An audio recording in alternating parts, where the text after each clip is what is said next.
Imagine you're sitting in a movie theater. A film is playing on the screen. You watch it. Sometimes you like the plot, and sometimes you don't. Sometimes the picture is too dark. The sound is muffled. The story is boring. And in those moments, we usually think, well, that's just the movie. But now imagine you suddenly realize the projector spinning the film is behind you. It's yours. And you're the one placing the frames that appear on the screen. Do you see it? The world around you is just a screen, but the frames come straight from your consciousness. That's why it's so hard to accept this at first, because it means there's no one else to blame. No cruel fate. No, they did this to me. No, I just got unlucky. There's only one person controlling the projector. You. And then comes silence. Because with that truth comes responsibility. This isn't about guilt, it's not about self-blame. It's about realizing that you've always been the author of your story. You were just writing it on autopilot. You were born, you learned, you loved, you fought. And all along your inner projector kept broadcasting the world based on how you were programmed to see it. If your thoughts were full of fear, the screen showed scenes designed to scare you. If you carried resentment, you attracted situations where you'd get hurt. If you felt warmth and gratitude, you met people and events that amplified that light. The problem is, most people don't even know the projector can be adjusted. They think the screen is reality, and they're just passive viewers. But a viewer who doesn't realize they're also the operator will forever live by someone else's script. And one day, this awareness will strike you. Maybe you'll catch yourself living the same scenario over and over again.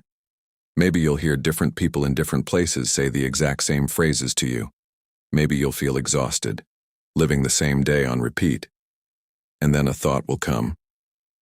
What if none of this is random? That moment marks the beginning of your awakening. Because awakening isn't some loud event or sudden flash. It's a quiet pause. A moment when you stop running and start observing.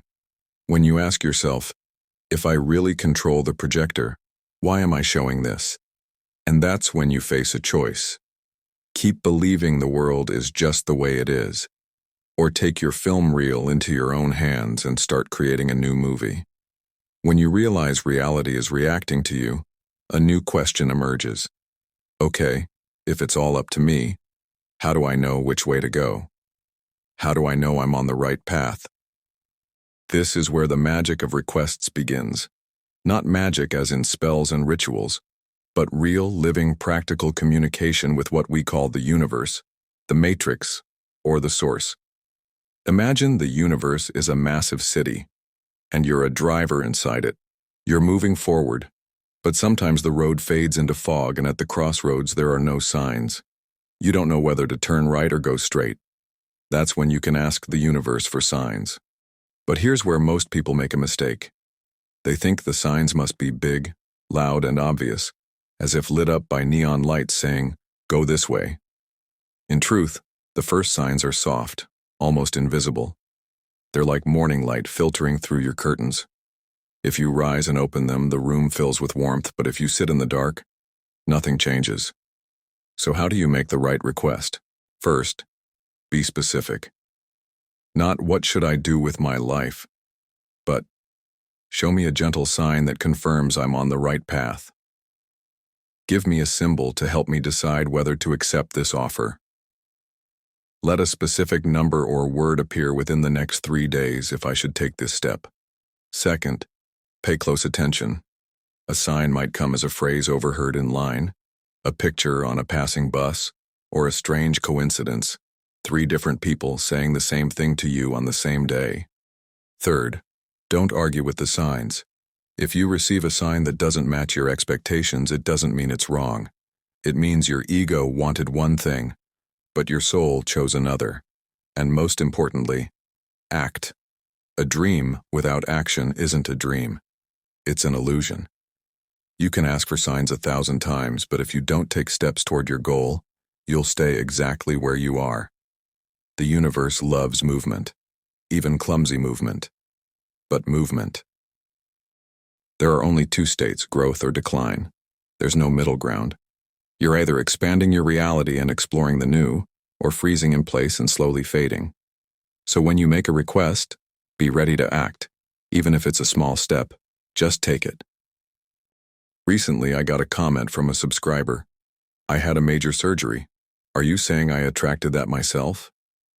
My answer, yes, you might have. And it doesn't always happen at the level of the logical mind. Most often, we create such events through internal programs and emotional states. Imagine you're 15 years old. You're tired of school. You wake up every morning with no energy, no desire. Or maybe you're an adult, and your job, the one you hate, drains you every single day. And deep inside, a quiet but powerful desire starts to grow. I just want this to stop. I want rest. I want someone to take care of me. In real life, you can't just disappear for 6 months on vacation. But your subconscious starts searching for a way out. And sometimes, it chooses a strange, painful path. An illness or a surgery. Harsh as it sounds. Sickness is also a form of rest. A forced one. Lying in a hospital bed, you finally get attention, care, and permission to do nothing. And that deep, unmet desire might have been the very trigger. Another example, a person constantly feels invisible, ignored by family, unappreciated at work. The subconscious looks for a way to reclaim attention. And suddenly, a car accident. Maybe minor, maybe serious, but suddenly the whole world starts caring about them. Family, friends, co-workers, they receive the care they were missing, even if it comes through pain. Another case, you live in a toxic relationship always feeling guilty, but you're afraid to leave. What will I do alone? Once again, the subconscious looks for an exit and finds it in the form of a crisis. It might be job loss, financial problems, any situation that forces you to rethink your life. We often see such events as punishment, but in truth, they're more like a harsh shove from reality after we've ignored the softer signs for too long. And again, this isn't about guilt. It's not about blame. It's about recognizing that every situation in your life reflects your inner state. You might ask, but what about people who never think negatively yet still face heavy challenges? The answer is, the pull of events works not only through conscious thoughts, but also through emotions, beliefs, and subconscious patterns. Sometimes a person lives for years in a state of fear, exhaustion, or hopelessness, and that becomes the background on which reality builds the plot. And here's the key point. If we can attract a challenge ourselves, it means we can also attract the way out of it. The universe, or if you prefer the matrix, always starts with a whisper. It sends soft, barely noticeable signals, a strange feeling that you're in the wrong place, a nagging thought that it's time for change, random conversations you overhear that mirror your inner state. Repeating numbers or symbols you see over and over again. But most people have the habit of ignoring these whispers. At first, it seems harmless. You feel a bit tired, but convince yourself it's normal. You see that your job is killing your spirit, but say, now's not the right time to make a change. If you continue living on autopilot at this stage, the signs begin to grow louder. You may get fired, betrayed, face illness, or see your whole environment shift.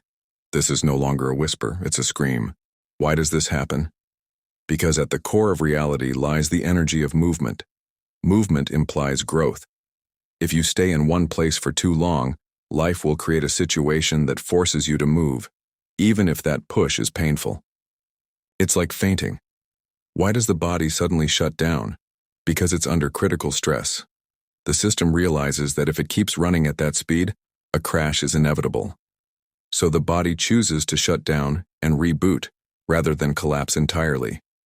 The same applies to life. First, the universe sends soft nudges, then stronger warnings, and if you still stubbornly move in the wrong direction, it shuts down your old reality, just so you wake up and start acting. Imagine a train speeding toward a cliff. The conductor yells at you, waves his hands, but you look away. He signals louder, now screaming, but you keep staring out the window.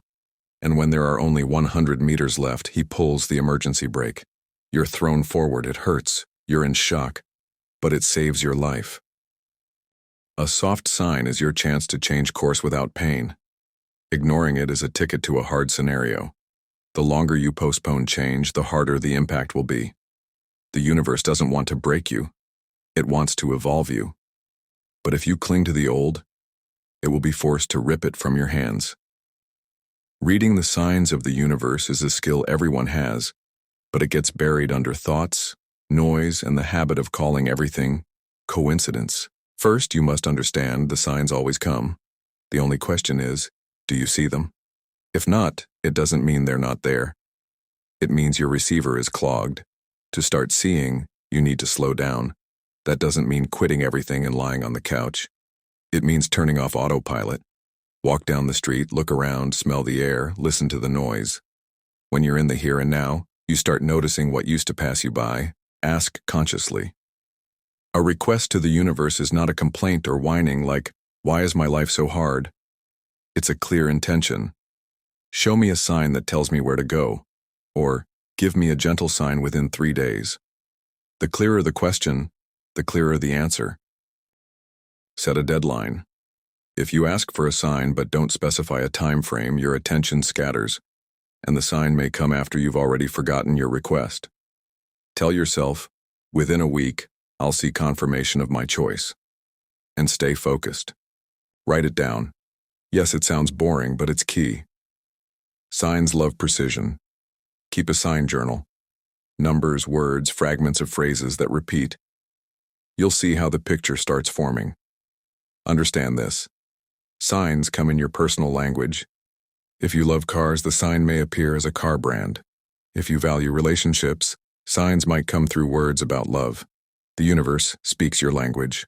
But there's another side, making the right request. Many people make the same mistake and they ask, but mentally prepare for the worst. They say, let everything go well. But inside, they already imagine disaster. This distorts the signal. A simple formula, add safely and easily. Why is that important? Because if you don't specify safely and easily, the sign might come through a stressful situation. And yes, life works this way. If you need to wake up but keep ignoring the soft nudges, it will give you a hard one. When you make the right request, you're setting a filter for the universe. Show me in a way I understand wise and without harm. Also, never confuse signs with desired illusions. If you're desperate to see confirmation for what you've already decided, you can easily invent a sign. A true sign is always neutral. It doesn't cause euphoria. It brings clarity. Yes, this is it. Another common mistake. People forget the details. A woman wants to lose 10 kilograms. She says, I want to lose weight. She has a goal, an intention, but no specifics. The universe picks the fastest route, food poisoning or illness. The weight is gone, along with energy, strength, and health. Why? Because she didn't say, I want to lose weight safely, with joy and without harm to my health. Another example, someone wants money, just money, no details. What for, how, through what path or in what state, and then, boom, a debt appears, and he gets exactly the amount he asked for. The money is there, but the joy is not, because the request was empty. I want money. The universe delivered, literally. Remember, the clearer your request, the softer and more harmonious the response. If you want a car, specify that it will be yours, that you'll receive it legally, with joy, and safely. If you want to move, clarify that the move will be easy, joyful, and without loss. And one more important detail, signs in numbers. They can appear anywhere, on clocks, bus numbers, receipts, tickets, or random book pages. Sometimes you may see the same combination for days. That means you're on the edge of change or in a transition. These combinations are like road signs. They need interpretation. So if you want, write the number combinations you keep seeing in the comments under this video. I'll choose the most interesting ones and give you their meanings. Maybe those very numbers hold the answer you've been searching for. Thank you for being here. Thank you for your attention and for continuing your awakening journey. Remember, the universe is always speaking to you. The key is to learn how to hear its language. See you in the next video. Wishing you light, joy, clarity, and a harmonious day.